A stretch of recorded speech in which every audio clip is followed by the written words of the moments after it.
जैसे ही अरीव ने लाल अग्निद्वार पार किया, उसके सामने फैला संसार किसी साधारण लोक जैसा नहीं था।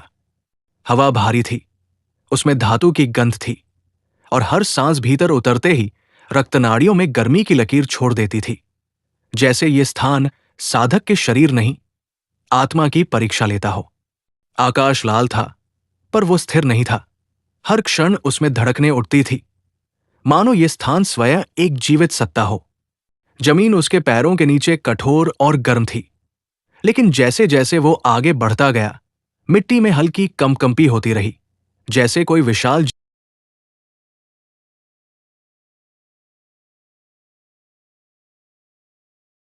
अरीव रुककर कुछ पल इस संसार को देखता रहा। यह स्थान भयावह था, लेकिन उसके भीतर एक अजीब शांति थी, जैसे उसने किसी ऐसी जगह प्रवेश किया हो जिसे वो पहले कभी नहीं जानता था। फिर भी उसकी आत्मा उसे पहचान रही थी। उसने पीछे मुड़कर देखा, पर लौटने का मार्ग गायब हो चुका था। अब उसके पास सिर्फ आगे बढ़ने का विकल्प था। धीरे धीरे धुंध गहरी होने लगी, और उसी धुंध में दो लाल रोशनी उभरी। शुरुआत में वे सिर्फ चमक थी, लेकिन धीरे धीरे उनके चारों ओर राख और ज्वाला जैसी परतें बनने लगी, और एक आकृति आकार में ढल गई। उसकी देह पत्थर की नहीं थी, वो धुएं, आग और किसी अविश्वसनीय शक्ति से बनी थी। उसकी मौजूदगी से हवा भारी हो गई, और उसके कदमों से पहले जमीन में कंपन उठ गया।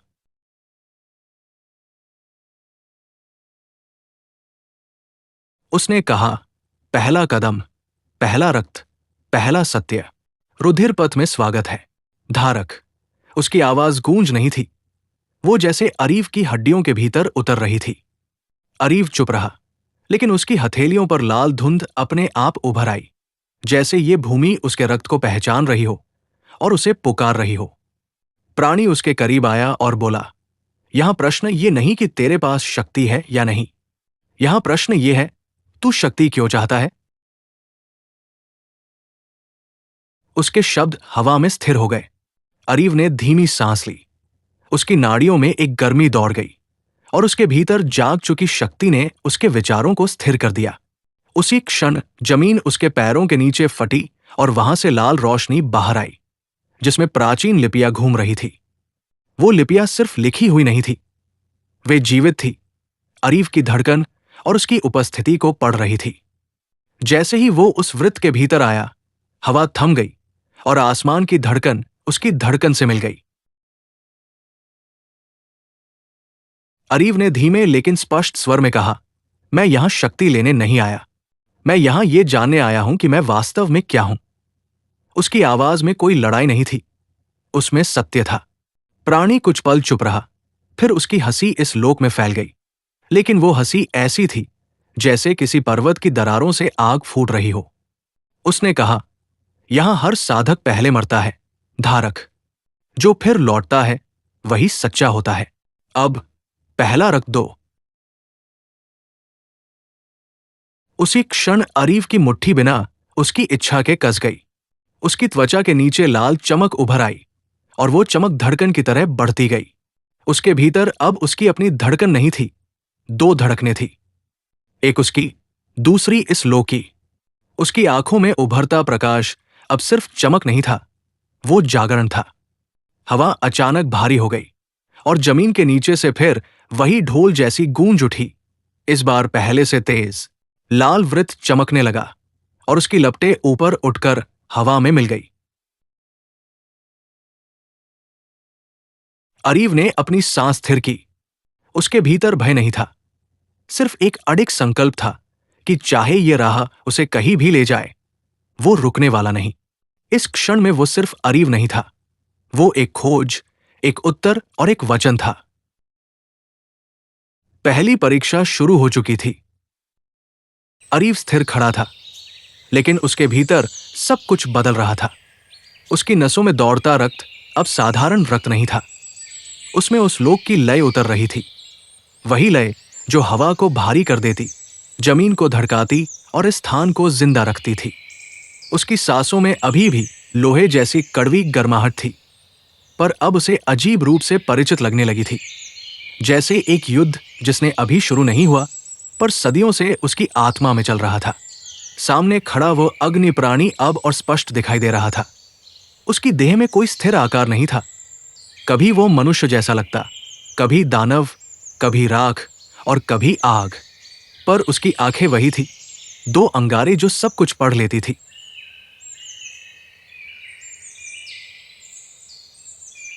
प्राणी ने धीरे कहा, रुधिर पद का पहला नियम है, जो भीतर छिपा है वही बाहर जन्म लेगा।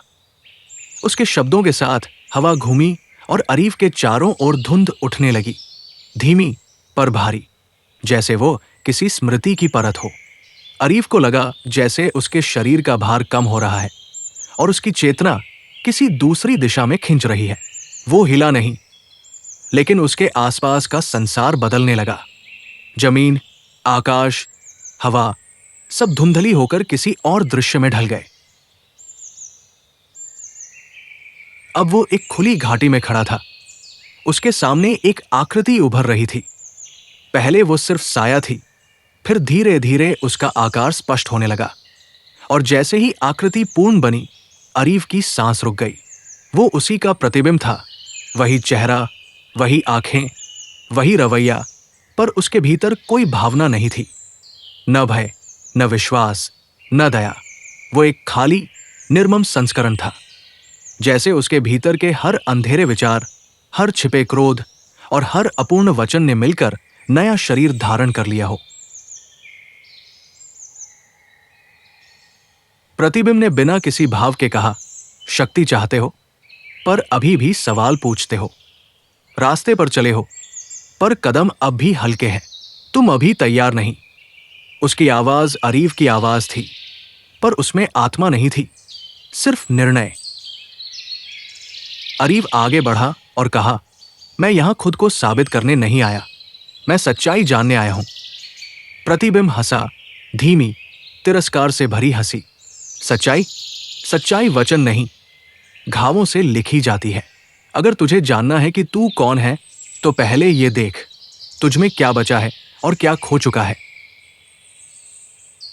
बिना चेतावनी के प्रतिबिंब आगे बढ़ा। उसकी चाल बिजली जैसी थी, कोई आवाज नहीं, सिर्फ गति। वो अरीफ पर झपटा और उसकी मुट्ठी में रक्त ऊर्जा अरीफ की छाती की ओर धड़ाम से दागी। अरीफ पीछे हटने की कोशिश करता, लेकिन प्रहार उससे पहले ही आ चुका था। ऊर्जा उसके कवच से टकराई और एक जोरदार धमाका हुआ। अरीफ जमीन पर गिरा, लेकिन दर्द सिर्फ शरीर में नहीं, चेतना में उतरा, मानो उसकी खुद की कमजोरी ने उसे मारा हो। प्रतिबिंब बोला, तू अपने डर के खिलाफ नहीं लड़ रहा, तू उनसे छिप रहा है। अरीफ धीरे उठा, उसकी आंखों में अब दर्द नहीं, एक जिद थी। उसने गहरी सांस ली और हाथ फैलाए। इस बार रक्त ऊर्जा अपने आप नहीं बनी, उसने उसे चाहा। वो ऊर्जा उसकी नसों में चमकी, उसकी हथेलियों में घनी हुई और फिर एक तेज लाल धार में बदल गई। अगर तू मेरा अंधकार है, अरीफ ने कहा, तो मैं वो रोशनी हूं जो तुम्हें संतुलित करेगी। प्रतिबिंब फिर दौड़ा, और इस बार अरीफ पीछे नहीं हटा। दोनों की रक्त ऊर्जा हवा में टकराई और टकराते ही आग की लहरें हवा में फैल गई। धरती फटने लगी, हवा जलने लगी और उनके चारों ओर लाल चिन्ह हवा में तैरने लगे, मानो कोई प्राचीन इतिहास उनकी लड़ाई में जाग रहा हो।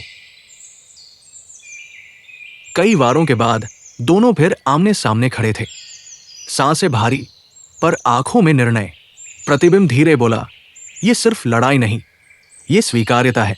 अगर तू मुझे नकारेगा तो तू टूटेगा, अगर तू मुझे स्वीकार करेगा तो तू जन्म लेगा। अरीफ ने आंखें बंद की और पहली बार उसने अपने भीतर उस अंधेरे हिस्से को महसूस किया जिसे वो हमेशा दूर धकेलता रहा था। क्रोध, भय, टूटे वादे, अधूरी पहचान। और फिर उसने वही किया जो इस संसार चाहता था। प्रतिबिंब के टूटते ही हवा में एक अजीब सन्नाटा उतर गया, जैसे पूरे रुधिरलोक ने कुछ पल के लिए सांस रोक ली हो। अरीफ के भीतर समाया वो चमकता चिन्ह अब शांत नहीं था, वो उसकी धड़कन के साथ चल रहा था, कभी तेज, कभी धीमा, पर हमेशा जीवित। उसके भीतर एक अजीब शक्ति घूम रही थी। वो ऊर्जा किसी साधारण शक्ति की तरह बह नहीं रही थी, बल्कि उसकी आत्मा से संवाद कर रही थी, जैसे ये शक्ति सिर्फ उपयोग के लिए नहीं, बल्कि समझे जाने के लिए दी गई हो। जमीन के नीचे से आती ढोल जैसी धड़कन अब पहले से ज्यादा स्पष्ट हो चुकी थी, मानो अब यह स्थान उसे पहचान चुका हो और उसका मार्ग खोल रहा हो।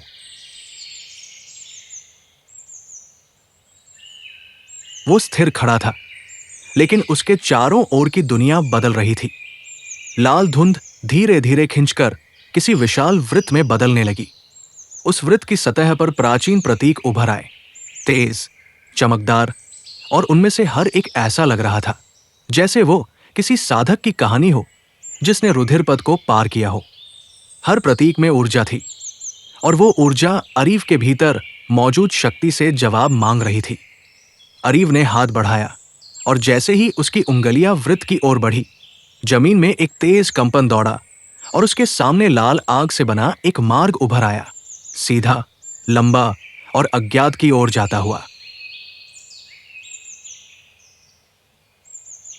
दूर से वो अग्नि प्राणी फिर प्रकट हुआ, लेकिन इस बार उसकी चाल धीमी नहीं थी। उसके कदम स्थिर थे, जैसे अब वो सिर्फ परीक्षक नहीं, बल्कि मार्गदर्शक भी हो चुका हो। उसकी आवाज पहले से गहरी थी।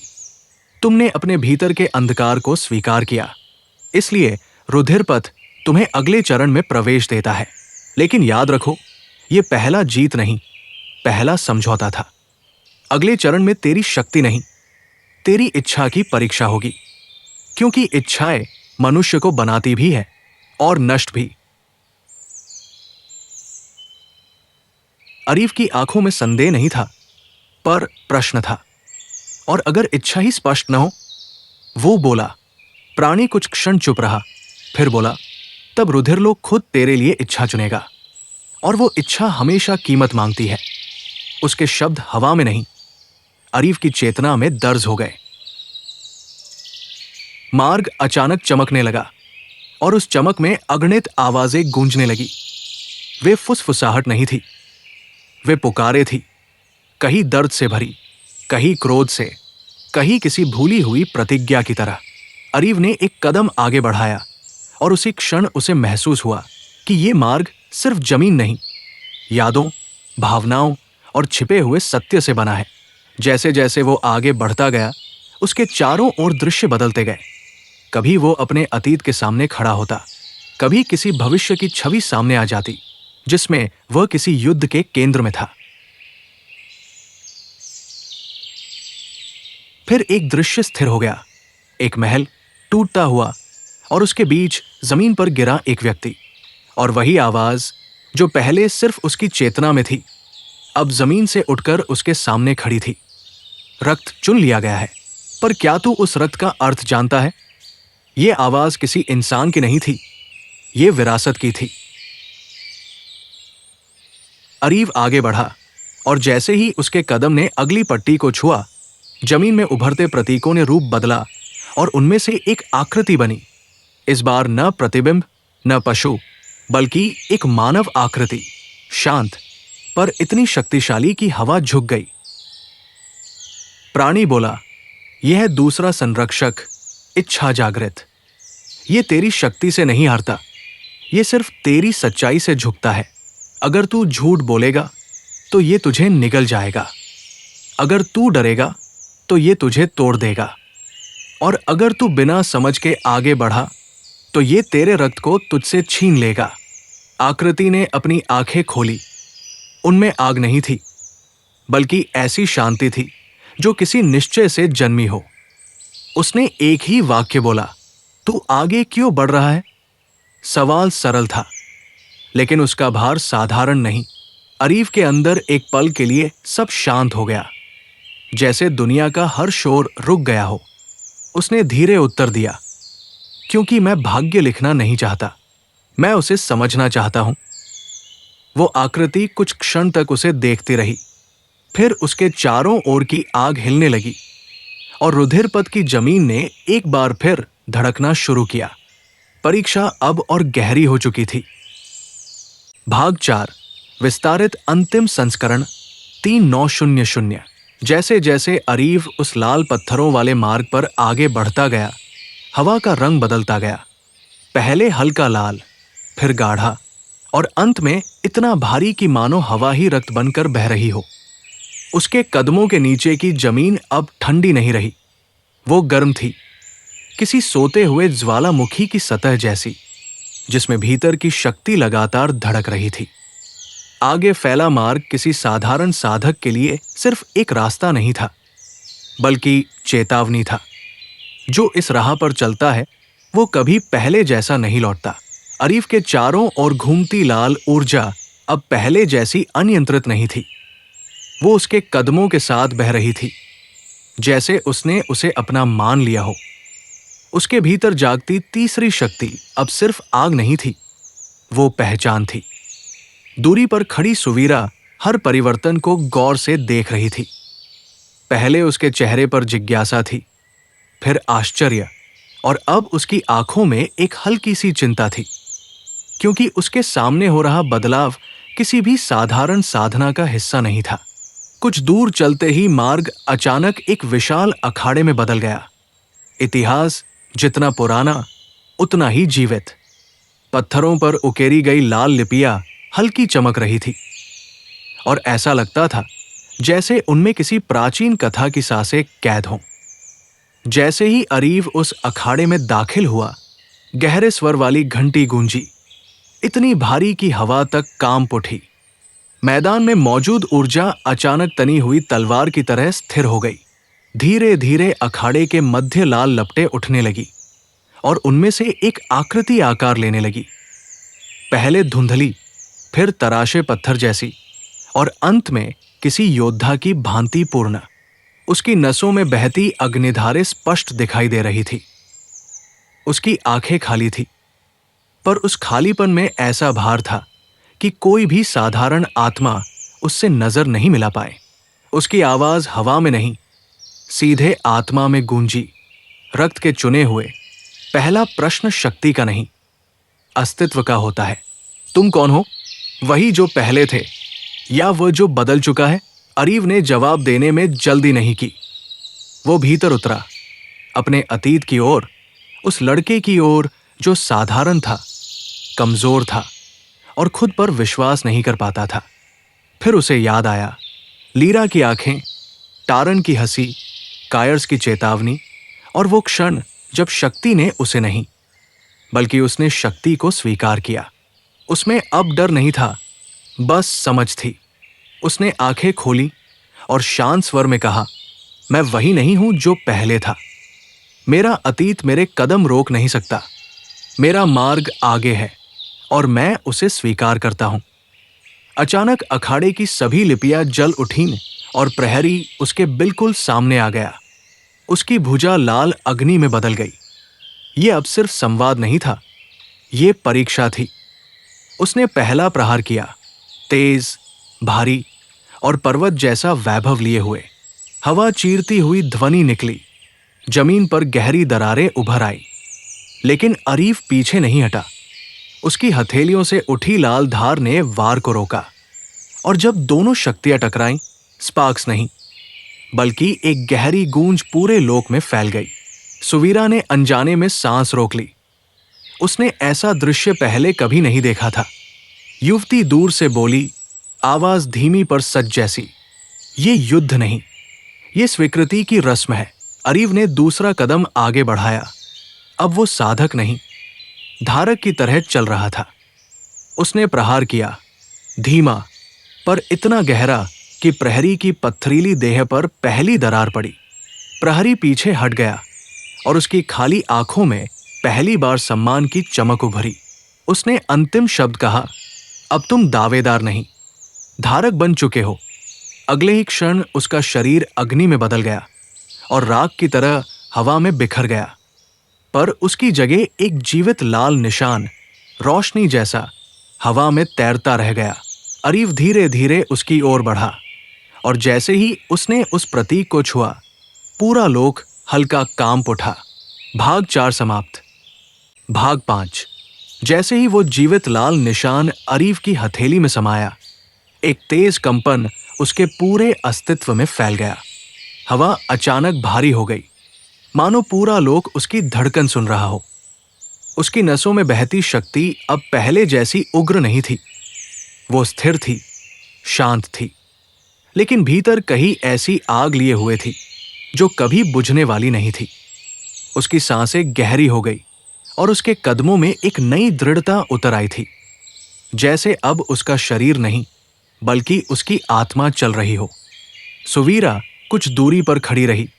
उसकी आंखें उस परिवर्तन को देखकर चौड़ी हो गई।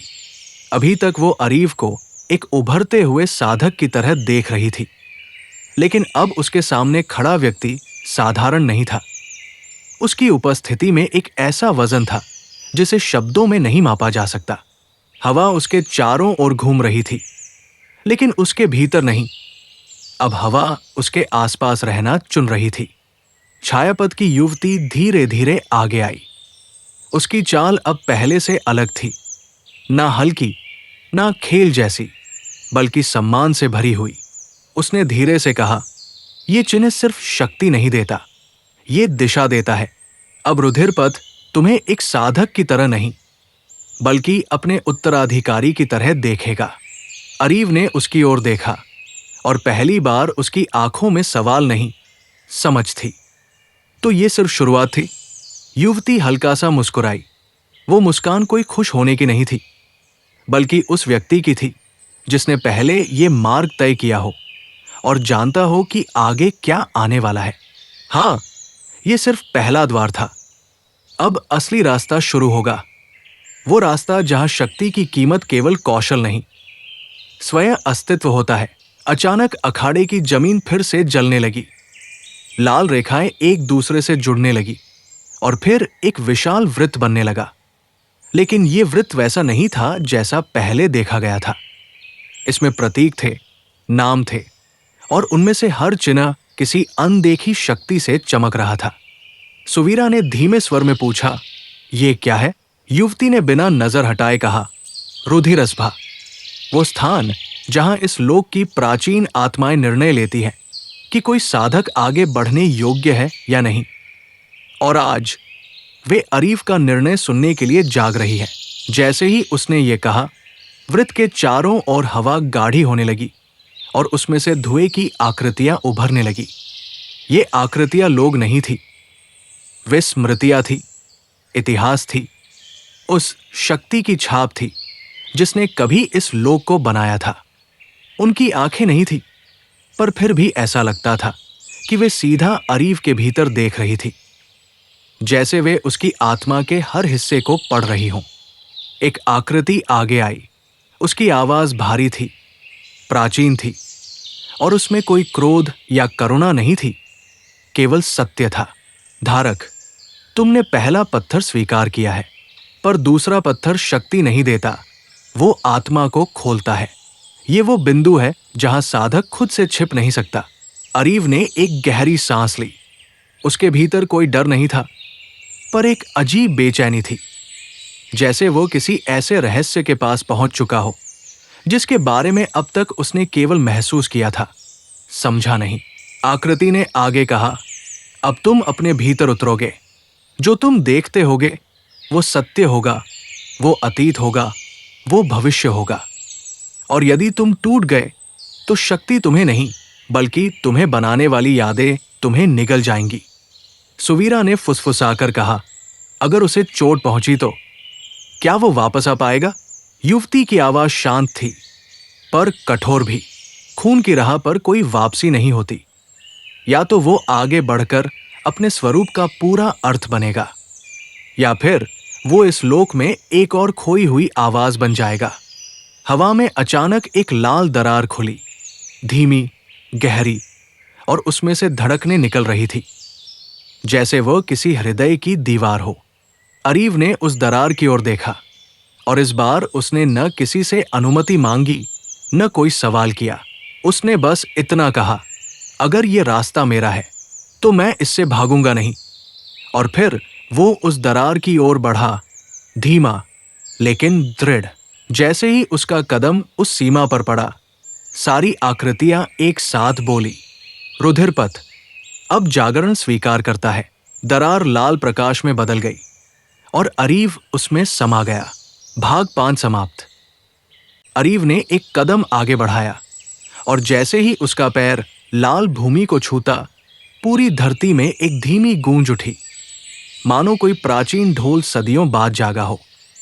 उसके चारों ओर की हवा अब साधारण हवा नहीं थी, वो जीवित लग रही थी, जैसे उसमें किसी अदृश्य चेतना की धड़कन हो। लाल आकाश में तैरते वे चिन्ह अब केवल प्रकाश नहीं थे, बल्कि वे किसी भाषा की तरह आकार लेने लगे थे और धीरे धीरे उसमें शब्द बनने लगे। शब्द जो किसी साधारण मनुष्य या साधारण साधक के समझ के नहीं थे, पर अरीव के भीतर कुछ ऐसी शक्ति जन्म ले चुकी थी जो इन शब्दों को समझ रही थी, महसूस कर रही थी और उनका अर्थ उसके रक्त में उतर रहा था। 7 की जगह अब 9 चिन्ह जल उठे। युवती की आंखों में पहली बार हल्का सा डर चमका। वो बोली, 9? ये असंभव है। किसी भी साधक को 9 चिन्हों का स्वागत नहीं मिलता। ये या तो वरदान है या श्राप। अरीव ने उसकी आवाज सुनी, पर उसका मन अब बाहरी भय या शंका पर नहीं टिका था। उसके भीतर जो प्रकाश धड़क रहा था, वो उसे कह रहा था कि ये मार्ग उसका है, चाहे ये मृत्यु की राह हो या शक्ति की। तेज हवा उसके चारों ओर घूमती रही और अचानक लाल धुंध उसके चारों ओर किसी घूमते ब्रह्मांड की तरह फैल गई। धुंध की दूरी में आकृतियां बनने लगी, कभी योद्धा, कभी परछाइयां, कभी टूटे सिंहासन, कभी जलते हुए तारे और कभी किसी और साधक की चीख। ये दर्शन भयावह थे, पर सुंदर भी, जैसे किसी महाकाव्य का सत्य सामने खुल रहा हो। हवा ने एक गहरी आवाज निकालकर कहा, रुधिर पथ में स्वागत है, धारक। और इसी आवाज के साथ जमीन पर बनी लाल लिपियां जीवित हो उठीं। वे जमीन से ऊपर उठकर हवा में तैरने लगी और अरीव के चारों ओर एक वृत्त बना लिया, जैसे वो अब साधारण यात्री नहीं बल्कि इस लोक का स्वीकारित उत्तराधिकारी हो। अचानक उन लिपियों से अग्नि फूट पड़ी और उससे एक आकृति जन्म लेने लगी, लंबी, विशाल और लाल ऊर्जा से बनी हुई। उस आकृति की आंखों में आग नहीं थी, बल्कि उनमें खालीपन था, ऐसा खालीपन जिसमें असंख्य युद्धों की गूंजें दबी थी। युवती ने धीमे स्वर में कहा, यह है रुधिर पथ का प्रथम रक्षक, रक्ताधिष्ठाता। ये तुझे शक्ति नहीं देगा, ये तुझसे तेरा अधिकार छीनने आएगा। अरीव के भीतर शक्ति उमड़ी, उसकी नसों से प्रकाश बहने लगा और उसकी हथेलियों पर वो चिन्ह फिर चमका जो पत्थर से उसके भीतर समाया था। जैसे ही प्रकाश तेज हुआ, रक्ताधिष्ठाता ने अपनी विशाल भुजा उठाई और प्रहार किया। हवा चीरती हुई वो शक्ति अरीव की ओर आई, पर इससे पहले कि वो उसे छूती, अरीव ने हाथ उठाया और उससे लाल धुंध की एक तरंग निकली। दोनों शक्तियां टकराईं। टक्कर इतनी भारी थी कि जमीन कांप उठी और हवा में लाल चिंगारियां बरसने लगी। पर इस बार अरीव पीछे नहीं धक्का गया, वो अड़ेक खड़ा रहा। उसकी आंखों में भय नहीं था, केवल एक मौन स्वीकृति थी कि ये लड़ाई भाग्य की नहीं, पहचान की है। उसने अपनी हथेली आगे बढ़ाई और उसकी लाल धुंध तलवार के आकार में बदल गई, चमकती, जीवित, धड़कती हुई। उसके सामने रक्ताधिष्ठाता ने भी अपना रूप बदल लिया। अब वो केवल ऊर्जा नहीं था, वो एक योद्धा था, भारी कवच में ढका हुआ, उसकी आंखों में युद्ध की अटल इच्छा। अरीव ने पहला कदम आगे बढ़ाया और पूरा लोक उसके साथ हिल गया। वो बोला, यदि ये मेरा मार्ग है तो मैं पीछे नहीं हटूंगा। और उसी क्षण 2 शक्तियां एक दूसरे पर झपटी। गर्जना, प्रकाश, आग और धुंध का ऐसा संगम बना जिसे देखकर खुद हवा ने सांस रोक ली। युवती दूर खड़ी ये सब देख रही थी। उसकी आंखों में चिंता, भय और गर्व। वो फुसफुसाई, अब ये लड़ाई कौशल की नहीं, नियति की है। दोनों की शक्ति आकाश तक पहुंच गई और रुधिर पथ प्रकाश से भर उठा। युद्ध अब सच में शुरू हो चुका था।